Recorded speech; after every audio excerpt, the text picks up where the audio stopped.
O que é de César? O que é de Deus? Dai a César o que é de César, e a Deus o que é de Deus. Olá, meu irmão, olá, minha irmã, Shalom, que a paz esteja com você. O evangelho deste fim de semana, o 29º domingo do tempo comum, é de Mateus capítulo 22, versículos de 15 a 22. Nesse episódio, os fariseus armam uma cilada, um embaraço para Jesus. E ele sabiamente sai desse embaraço, dessa cilada, mas sem ser evasivo. Vai ao profundo da questão. Já no capítulo 21, versículo 46, está dito no Evangelho de Mateus que os fariseus procuravam prender Jesus, mas tinham medo das multidões, pois elas consideravam um profeta. Já procuravam prender Jesus. E aqui, nesse episódio que nós lemos nesse final de semana, diz assim: os fariseus saíram e tramaram entre si para surpreender Jesus em alguma palavra. Saíram e tramaram uma situação para surpreender Jesus em alguma palavra, colocá-lo em dificuldade. Mandaram os seus discípulos com alguns partidários de Herodes, com alguns herodianos, para perguntarem: Mestre, sabemos que és verdadeiro e que ensinas o caminho de Deus segundo a verdade. Não te deixas influenciar por ninguém, pois não fazes acepção de pessoas. Dize-nos, o que te parece? É permitido ou não pagar o tributo, o imposto a César?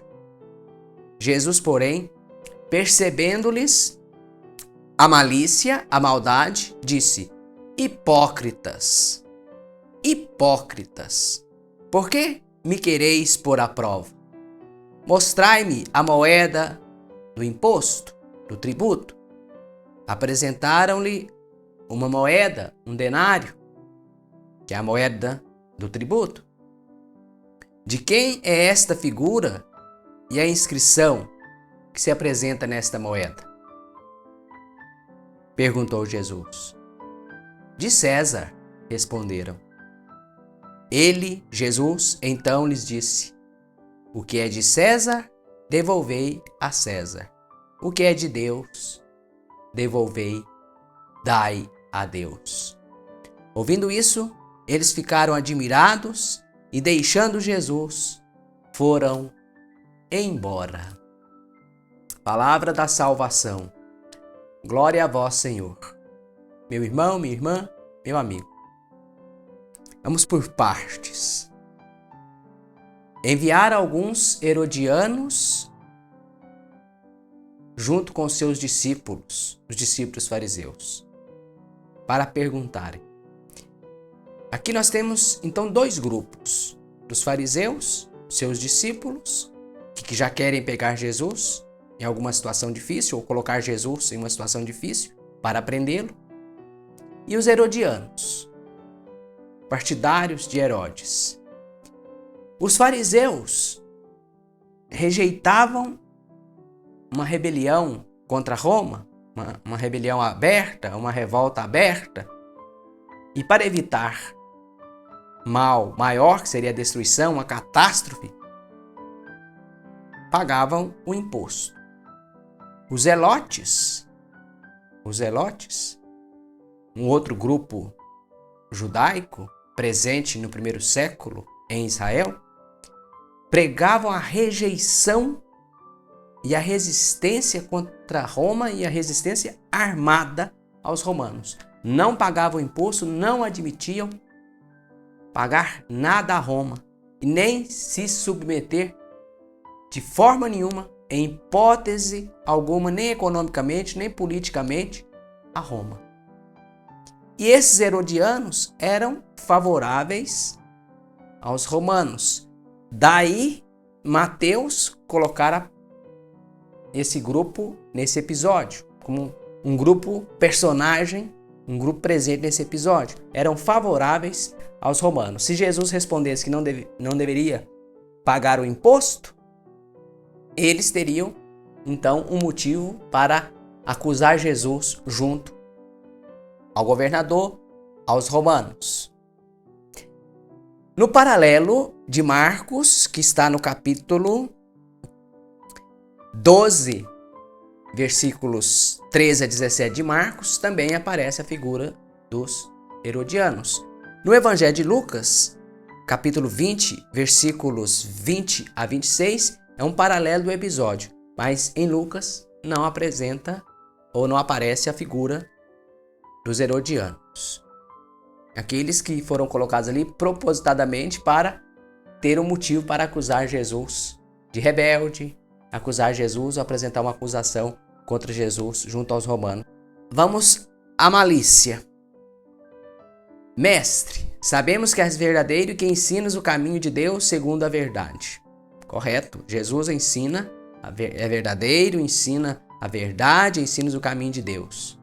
Não te deixes influenciar por ninguém, pois não fazes acepção de pessoas. De fato, se a gente ler o evangelho inteiro, nós percebemos que Jesus não faz acepção de pessoas. Faz refeição com todos, visita a todos, fariseus, pecadores, toda a gente. Para Jesus não há distinção de pessoas. Vejam, começam com um elogio. E aí vem a pergunta maliciosa. Dize-nos o que te parece, é permitido ou não pagar o tributo a César? Se Jesus respondesse, não é lícito pagar, teria um motivo então para acusar Jesus, frente ou junto aos romanos. Se Jesus responde, é lícito, a multidão, os zelotes, ficariam contra Jesus. Tinham Jesus como profeta, mas veriam Jesus então como um alinhado, um afinado ao poder imperial, ao inimigo do povo, ao império inimigo do povo. Veja só a cilada. Mas Jesus sai desse embaraço, de maneira muito sábia, dando uma resposta inesperada. Jesus se livra da cilada, mas sem ser evasivo, como eu disse lá no início. Escapa do dilema e vai ao cerne da questão. E como que Jesus faz isso? Pede, mostra-me a moeda. Mostra-me a moeda. E o que está escrito, ou que imagem está nesta moeda do tributo? Eles retiram a moeda e mostram a Jesus. E parece que dá a entender que Jesus olha até com as mãos para trás, né? De quem é a imagem? De César. Então, dai a César o que é de César. Por que vocês, seus hipócritas, querem me colocar à prova? Mostrai-me a moeda. Eles retiram a moeda. E na moeda está a inscrição, a figura de César.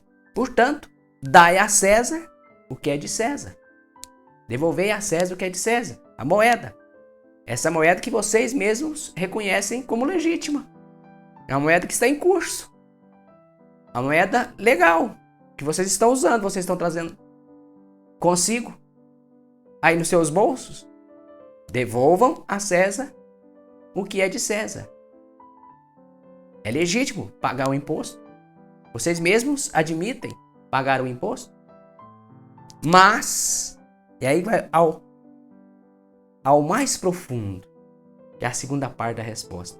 Mas devolvei a Deus, ou dai a Deus o que é de Deus. O que é de Deus? Se a moeda é de César, e deve ser devolvida a César, o que é de Deus? O que será de Deus? Sobre isso já se falou muito a respeito. Pode olhar os comentários ao Evangelho de Mateus, especialmente essa passagem, já se disse muito a respeito. O que significa o que é de Deus? Aqui nesse livreto da Paulus, a liturgia diária, no comentário, diz assim: a questão é pagar ou não o tributo a uma autoridade opressora. Jesus responde sabiamente: devolver a moeda, que traz a imagem de César, ao seu dono, e devolver a Deus o que lhe pertence, o seu povo, as pessoas. Então, devolver a Deus as pessoas, a liberdade do seu povo. Povo que é oprimido pelos próprios fariseus com o legalismo, não deixando o povo viver a lei conforme a vontade de Deus, que é a prática da misericórdia, do amor, mas oprimindo o povo com prescrições legalistas, com prescrições rituais, com prescrições de cunho ritual, o jeito certo de lavar as vasilhas, as mãos antes das refeições, etc. Oprime o povo, tirando a liberdade do povo se aproximar de uma verdadeira comunhão ou de fazer uma verdadeira e correta comunhão com Deus. O ser humano foi criado à imagem e semelhança de Deus e ele deve ser devolvido com toda a dignidade de filhos e filhas de Deus.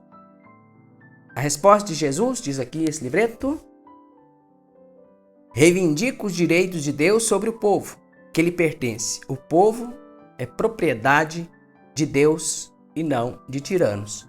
Ok, mas aqui na nota da Bíblia da CNBB, ao versículo 17 desse capítulo 22, diz da seguinte forma quanto a esta questão. Jesus lembra aos piedosos fariseus que o que cabe retribuir a Deus: lealdade e justiça, piedade e louvor, como reza o Salmo 116, 12, 18. Devolver a Deus, retribuir a Deus é viver a lealdade e a justiça, praticar a lealdade e a justiça, a piedade e o louvor. Isso que é devolver a Deus, e deixar que o povo viva, favorecer que o povo viva a lealdade a Deus, a justiça, que é, no caso do Evangelho de Mateus, fazer a vontade de Deus, que é acima de tudo viver a misericórdia, o correto, a fidelidade. Deixar que o povo também seja piedoso de fato, favorecer que o povo viva uma piedade correta, não uma falsa piedade como aquela que os fariseus viviam, uma piedade de aparências, mas uma piedade do coração, um coração próximo a Deus, coração em comunhão com Deus. E um coração em comunhão com Deus é aquele que vive em harmonia também com os semelhantes. Não existe comunhão com Deus sem comunhão com o seu semelhante, sem fraternidade. E o louvor. No Salmo, aí a gente vai lá no Salmo 116, versículos 12 e 18, como diz aqui a nota da CNBB, e encontramos o Salmo rezando da seguinte forma: que devolverei ao Senhor? Que retribuirei ao Senhor por todos os benefícios que Ele me fez? Que devo retribuir ao Senhor? Que devo devolver ao Senhor por todos os benefícios que Ele me fez? E no versículo 17, vou oferecer-lhe o sacrifício do louvor e invocarei o nome do Senhor. Cumprirei ao Senhor minhas promessas, meus votos, diante de todo o seu povo.